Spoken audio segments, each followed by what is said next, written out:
That's a lot of lands. Hyperdrive MTG. What's up, ladies and gentlemen? Hyperdrive MTG here. I'm your host, Austin, and today we are going to be showing you guys a deck tech on building Amulet Titan in EDH without Primeval Titan. Let's get right into it. So starting with the commander of this deck, we have Asika, God of the Tree, a 1-colorless, double green, 1/4 legendary creature god with vigilance that says tap, add 1 mana of any color. It also has other legendary creatures you control have vigilance and tap, add 1 mana of any color.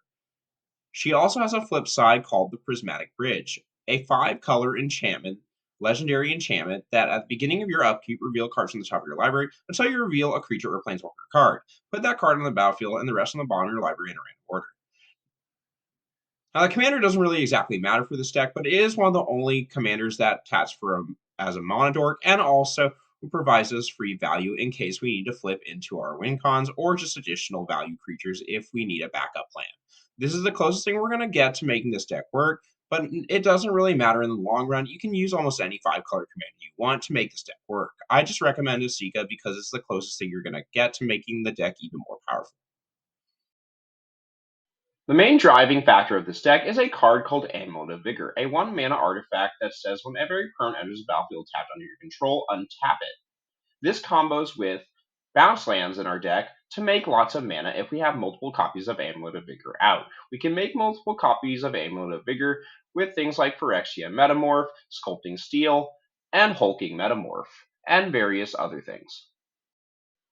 For some additional Amulet style effects, we have Tiller Engine and Stone Cedar Hierophant, as well as an honorable mention in Spelunking.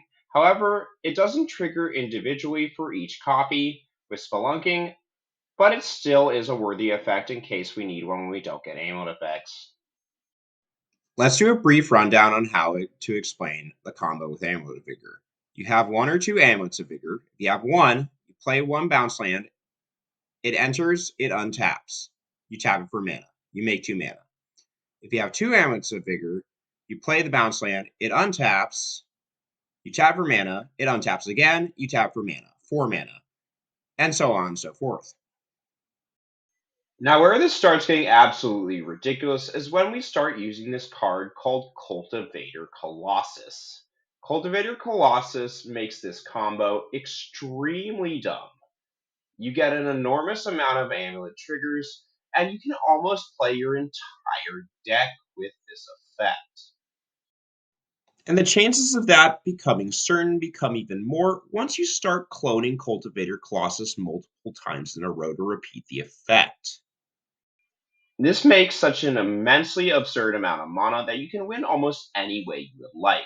My personal favorite way for this deck specifically is using the X spell from Murders of Karlov Manor, Doppelgang, which allows you to make a really huge amount of copies of Valakut the Multi-Pinnacle and any number of mountains you want in your deck in combo synergy with Dryad of the Elysian Grove or Leyline of the Guild Pact.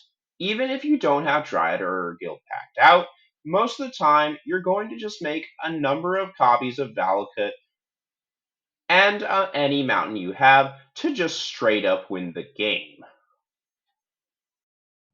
The last thing I want to mention about this deck is the turn 4 win combo with the card Scapeshift. Scapeshift is a double green, 2 colorless card that basically says sacrifice any number of lands. You may search your library for that many lands and put them onto the battlefield tapped.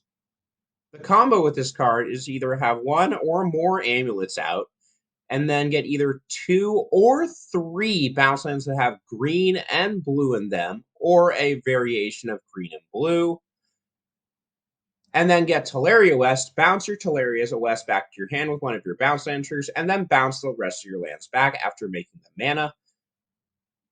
And then you use Teleria West to tutor for Summoner's Pact, which Summoner Pact will chain into Cultivator Colossus. And then you play Cultivator Colossus to start the chain to start drawing cards, making mana, and doing the combo you need to do to win the game.